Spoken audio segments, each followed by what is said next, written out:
interlopers, and they welcomed fresh blood.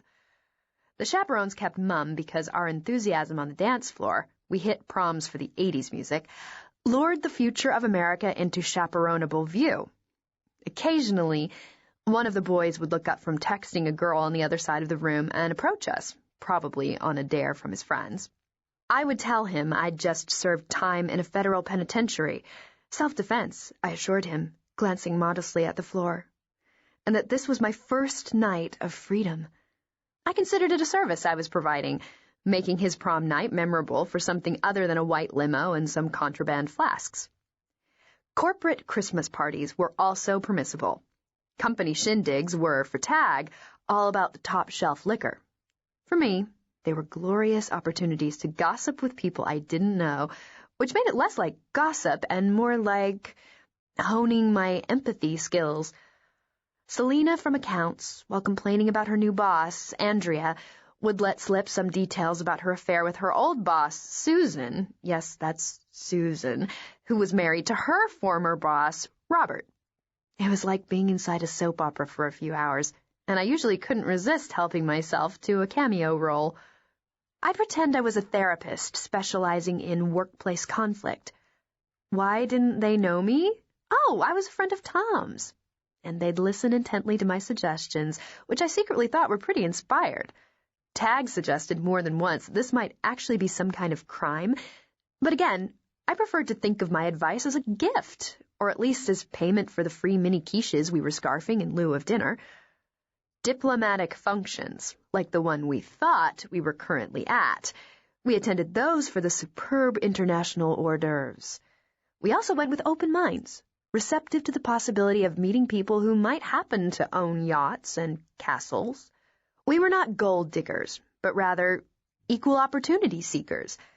Tag wanted to give wealthy foreign dignitaries a chance to fund her next research project, while I remained open to finding true love and life-guiding inspiration at any income level.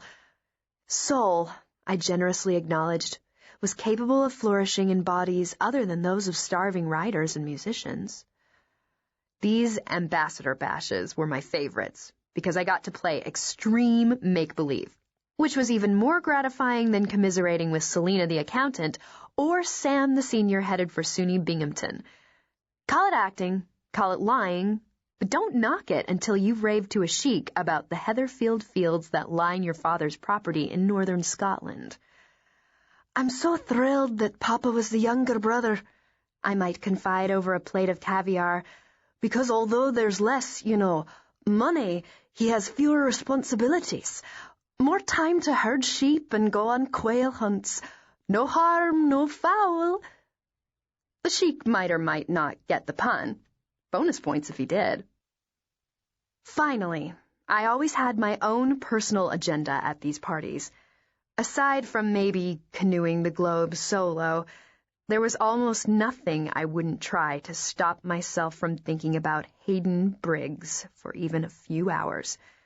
Crashing a party at the St. Regis didn't register high on the list of antidotes, but here I was, yet again hoping for a life-altering experience to wipe that sanity-skewering redhead from my memory.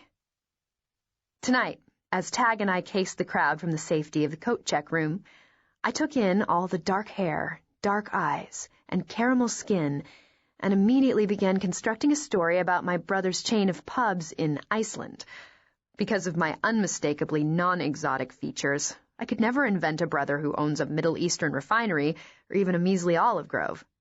I'm 5'8", an inch too tall for a lot of guys' tastes, and I reek of second-generation American, robust good health. In the old country, I'd probably have great bone structure, but here, among the fortified cereals and protein boosts, my model potential is safely squirreled away beneath a layer of comfortable padding.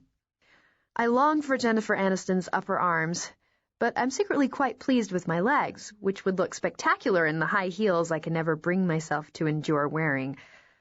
I have a thick mass of honey brown hair that would look similarly stunning if I could bother to blow it out. Instead, I keep it just short of nest status with a collection of bent, chipped 50-cent goodie barrettes. I have what Tag calls ish eyes, big and round. I would kill for a hint of an almond shape.